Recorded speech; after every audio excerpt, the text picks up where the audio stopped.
जरा सोचो, एक कमजोर सा लड़का जिसे कोई भी पीट पाट कर चला जाए, वो मेहनत करके दुनिया का सबसे बड़ा कुंफू फाइटर बन जाए। कुछ ऐसा ही होता है हमारी आज की कहानी में। चॉय जापान में रहने वाला एक कोरियन लड़का है जो एक फाइटर प्लेन का पायलट बनना चाहता था। इसलिए उसने जापान की एयर फोर्स में शामिल होने का फैसला किया।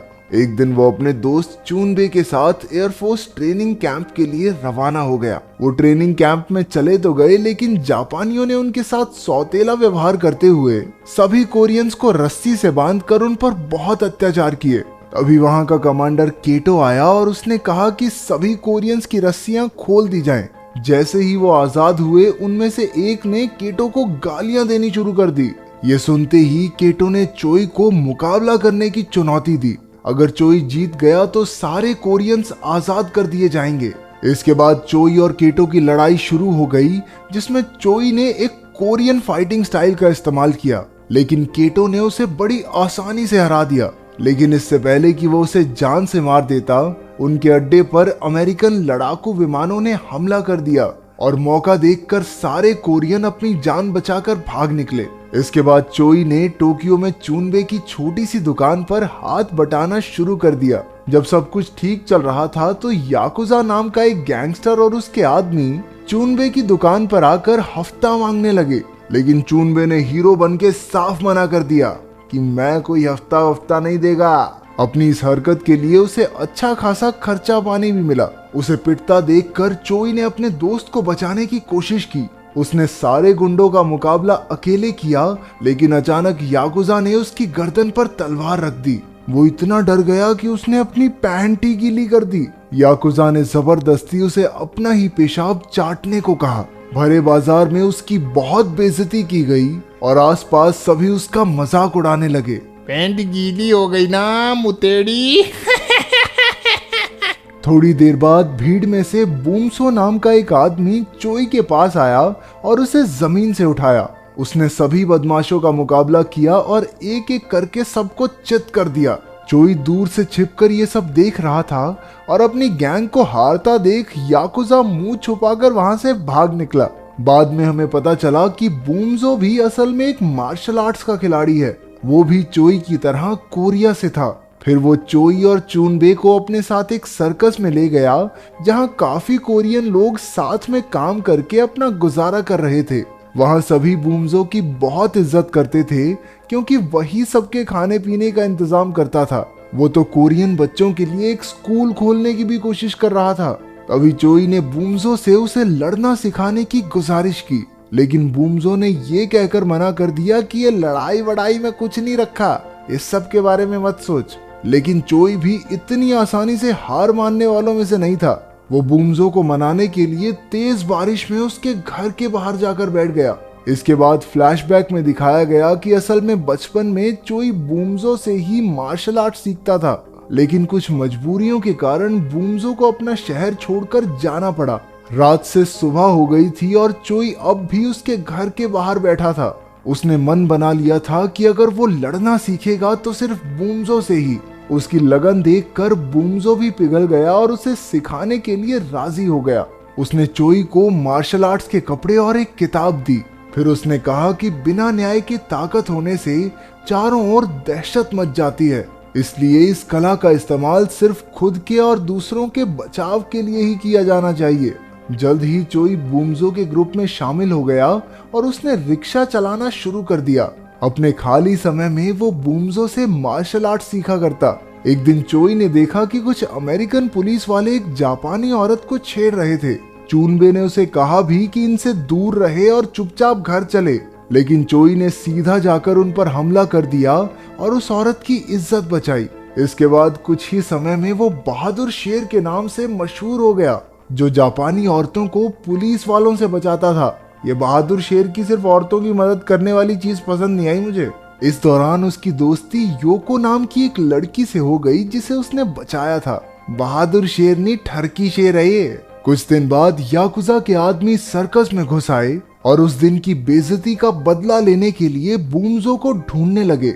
जल्द ही बूमजो बाहर आया और उसने अकेले ही उन बदमाशों का सामना किया, लेकिन जल्द ही वो सब उस पर हावी हो गए और याकुजा ने मौका देखकर उसका खून कर दिया। जब चोई और चूनबे वहां पहुंचे तो बूमजो को मरा हुआ देखकर उनके होश उड़ गए। अगले दिन चोई ने अपने गुरु की मौत का बदला लेने की कसम खाई। वो अकेला ही याकुजा के अड्डे की ओर चल पड़ा और बाकी कोरियन लोग भी हथियार लेकर उसके पीछे हो लिए। उधर याकुजा के आदमी भी पूरी तरह तैयार थे, क्योंकि वो जानते थे कि ये लोग बदला लेने जरूर आएंगे। इसके बाद दोनों गुटों में भयंकर लड़ाई शुरू हो गई और सब एक दूसरे के खून के प्यासे हो गए। जल्द ही एक कोरियन आदमी ने याकुजा को मार डाला। उधर से पुलिस भी आ पहुंची और उन्होंने बड़ी मुश्किल से दोनों गुटों की लड़ाई रुकवाई। इसके बाद चोई ने अपना सारा सामान बांध लिया और उसने संन्यास लेकर एकांत में जिंदगी बिताने का फैसला किया। उसे इस बात का पछतावा था कि वो अपने लोगों की रक्षा नहीं कर पाया। तभी योको वहां आ गई और उसे जाने से रोकने लगी, लेकिन चोई किसी की बात न सुनते हुए वहां से चला गया। पहाड़ों में जाकर उसने बड़े जोरों शोरों से अपनी ट्रेनिंग शुरू कर दी। वो दिन रात कड़ाके की ठंड में भी प्रैक्टिस करता रहता। उसने अपनी ट्रेनिंग के लिए चीजें बनाई और अपने गुरु की दी किताब से सीखने की कोशिश की। शुरुआत में तो उसे इतने ठंडे इलाके में रहने में काफी मुश्किलें आई, लेकिन वहां कुछ दिन बिताने के बाद उसका शरीर वैसा ही ढल गया। धीरे धीरे वो इतना ताकतवर हो गया कि अपने एक ही वार से पत्थर तक तोड़ देता। वो हर समय अपने शरीर को बेहद ताकतवर बनाने में लगा रहता। कई महीनों तक दिन रात मेहनत करने के बाद उसे भरोसा हो गया कि उसके गुरु की दी हुई किताब से उसने सब कुछ सीख लिया है। फिर वो पहाड़ों से वापस शहर में आ गया और जापान के बेहतरीन फाइटर्स को चुनौती देने लगा।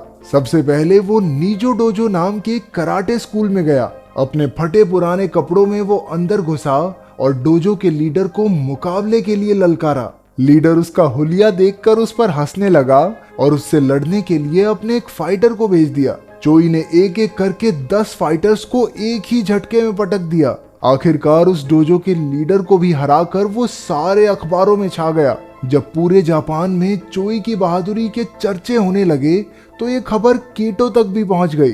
केटो अब जापान की कराटे एसोसिएशन का हेड था। कोरिया से आए एक लड़के को बड़े बड़े जापानी फाइटर्स को हराता देख वो परेशान हो गया। उधर चोई एक के बाद एक नामी फाइटर्स को लगातार हराते जा रहा था। उसने हर तरह के फाइटर्स को हरा दिया, फिर चाहे वो कोई भी मार्शल आर्ट्स क्यों ना करते हों। अपनी काबिलियत की वजह से वो पूरे जापान में मशहूर हो गया था। फिर एक दिन उसकी मुलाकात अपने पुराने प्यार योको से हुई। उसकी मशहूरी से जलने वाले केटो ने एक खबर फैला दी कि वो दरअसल चीटिंग करके जीतने वाला एक ठग है। इसके साथ साथ उसने अपने एक आदमी को चोई को मारने के लिए भेज दिया। उस हत्यारे ने चोई को भरे बाजार में देखा और मौका पाकर उसके पेट में चाकू घोंप दिया। खुशकिस्मती से चोई की जान बच गई और उसकी देखभाल का जिम्मा योको ने लिया, जो उसका पूरा ख्याल रखती थी। एक दिन चोई को चूनबे का कॉल आया और उससे मिलकर उसे पता चला कि कोई उसे मारने का प्लान बना रहा है और अगर उसने केटो का मुकाबला नहीं किया तो वो अपनी जान से हाथ धो बैठेगा। चूनबे के घर से निकलकर उसका सामना उस हत्यारे से हुआ जो उसे मारने आया था। उन दोनों में हाथापाई शुरू हो गई और चोई ने उसका काम तमाम कर दिया। जब चोई को इस बात का पता चला कि उस हत्यारे की एक बीवी और बच्चा है तो उसे अपने किए पर बहुत पछतावा हुआ। वो उनके पास माफी मांगने गया और कहा कि पूरी जिंदगी उन्हें पालने की जिम्मेदारी वो लेगा। चोई ने अपने मास्टर के दिए हुए कपड़े भी उसकी बीवी को सौंप दिए और कहा कि आज के बाद वो कभी किसी से नहीं लड़ेगा। हालांकि हत्यारे की पत्नी ने चोई को माफ नहीं किया, लेकिन वो फिर भी दिन रात उनके घर के बाहर बैठा रहता। आखिरकार एक दिन वो मान गई जब चोई उसके बेटे को पहाड़ के ऊपर चढ़ाकर वहां का नजारा दिखाकर लाया। इसके बाद उसने चोई को कपड़े वापस देकर कहा कि लोगों के भले के लिए लड़े। इसके बाद चोई को केटो की चुनौती के बारे में पता चला और वो चुनौती स्वीकार करके अकेला ही उससे लड़ने निकल पड़ा। जल्द ही वो एक सुनसान जगह पर पहुंचा जहां केटो और उसके आदमी उसका इंतजार कर रहे थे। पहले चोई ने केटो के बदमाशों का सामना किया और बड़ी आसानी से उन्हें चित कर दिया। इसके बाद केटो से उसकी लड़ाई शुरू हो गई। केटो को लगता था कि उससे बेहतर फाइटर कोई भी नहीं है और वो बड़ी आसानी से चोई को हरा देगा। लेकिन ये सिर्फ उसके मन का वहम था, क्योंकि चोई के लड़ने का तरीका इतना अनोखा था कि केटो के लिए खड़े रहना भी मुश्किल हो रहा था। चोई ने केटो पर बहुत सारे वार किए, जिससे केटो जमीन पर गिर गया।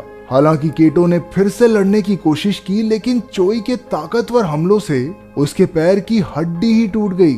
इसके बाद केटो अपने घुटनों पर आ गया। उसकी ये हालत देखकर चोई को उस पर दया आ गई और उसने दूर से ही अपना पंच रोक लिया। आखिरकार केटो ने हार मान ली और अपने आदमियों के साथ चोई के सामने सर झुकाया। मुकाबला खत्म होने के बाद भी चोई ने एक जंगली भैंसे का सामना किया और उसका सर पकड़कर उसके सींग तोड़ डाले।